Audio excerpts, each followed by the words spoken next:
অনুরাগের ছোঁয়া ধারাবাহিকে আজকের পর্বে দেখা যায় সেনগুপ্ত বাড়ির সকলের অপমানে দীপা যখন কাঁদতে কাঁদতে বের হতে যায় তখনই দীপার পালক দীপাকে আটকায়। দীপ জানায় যে জয় জেলে, এভাবে যেন জেম্মা না চলে যায়। দীপা বুঝতে পারে দীপ কি বোঝাতে চাইছে। দীপা চোখের জল মুছে আর প্রতিজ্ঞা করে যে সে যে করেই হোক না কেন জয়কে জেল থেকে ছাড়িয়ে আনবে আর সূর্যের স্মৃতিও ফিরিয়ে আনবে। আগে সূর্যকে সুস্থ করবে, তারপর নিজের অধিকার নিয়ে সূর্যের সামনে দাঁড়াবে। পালকও দীপাকে বলে, দীপা তুমি না থাকলে এই পরিবারটা শেষ হয়ে যাবে, যে করেই হোক তোমাকে ওই বাড়িতে ফিরতে হবে। দীপ রূপা আর কৃষ্ণকে সেনগুপ্ত বাড়িতে ফিরতে বলে সূর্যকে দেখে রাখার জন্য। আর দীপা পালককে নিয়ে থানায় চলে যায় জয়কে ছাড়ানোর জন্য। তবে জয়কে ছাড়াতে পারে না, কিন্তু জয়কে কথা দিয়ে আসে যে কিছু সময়ের মধ্যে সে জয়কে ছাড়িয়ে নিয়ে যাবে। দীপাকে যে ছদ্মবেশ নিয়ে কিছু একটা করতে হবে দীপা বুঝতে পারে। অপরদিকে দেখা যায় সেনগুপ্ত বাড়িতে উর্মি আবারও সূর্যকে ওষুধ খাইয়ে দেয় আর সূর্য ঘোরের মধ্যে চলে যায়, কিছুই মনে করতে পারে না, নিজের সন্তান সোনাকেও চিনতে পারে না। তখনই রূপা সেনগুপ্ত বাড়িতে ঢোকে আর চিৎকার করে বলে, আমিও তোমার সন্তান বাবা, আমাদের মা আছে আর আমাদের মায়ের নাম দীপা। দীপা নামটা শুনে সূর্য চমকে যায় আর সোনা কিছুতেই যেন বাবা তার মাকে মনে করতে না পারে, তাই জন্য জোরে জোরে ঘন্টা বাজাতে থাকে আর সূর্য অসুস্থ হয়ে পড়ে। তবে থেমে থাকে না, রূপা ছুটে যায় উপরে আর উপর থেকে সূর্য আর দীপার বিয়ের ছবি নিয়ে আসে আর বলে, এই দেখো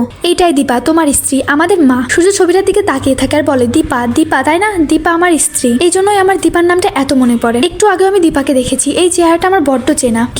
কিন্তু সোনা কিছুতেই সূর্যকে মনে করতে দিতে চায় না। সূর্যর হাত থেকে ছবিটা কাটতে গেলে কিন্তু সূর্য কাউকে ছবিটা দেয় না, সূর্য ওই ছবি নিয়েই দাঁড়িয়ে থাকে। ঠিক তখনই সেনগুপ্ত বাড়িতে বাসনওয়ালি ছদ্মবেশে আসে দীপা। দীপা বাসন বিক্রি করতে ছদ্মবেশ নিয়ে সেনগুপ্ত বাড়িতে ঢোকে। সূর্য এগিয়ে যায় আর দীপাই ভেবে নেয় ছদ্মবেশীকে। যখনই সূর্য এগিয়ে গিয়ে দীপার ঘুমটা সরাতে যাবে ঠিক তখনই পালক দীপার সঙ্গে কথা বলছে ফোনে, এমনটাই নাটক করতে থাকে। তবে ওই ছবিটা নিয়ে কাড়াকাড়ি করতে থাকে সোনা। সূর্য বেশ অসুস্থ হয়ে পড়ে আর ঠিক তখনই উর্মি জল দিতে যায় সূর্যকে। তবে সূর্য জলের গ্লাসটা ধাক্কা দিয়ে ফেলে দিতে যায়, কিন্তু দীপা হাতটা ধরে। দীপা উর্মির হাত থেকে জলের গ্লাসটা কেড়ে নিয়ে নিজেই সূর্যকে জল দেয় আর সূর্য অবাক হয়ে অদ্ভুত হয়ে দীপাকে দেখতে থাকে। তো বন্ধুরা তোমরা এটাই চাও তো সূর্য যেন দীপাকে চিনতে পারে? কমেন্ট করে জানাতে ভুলো না।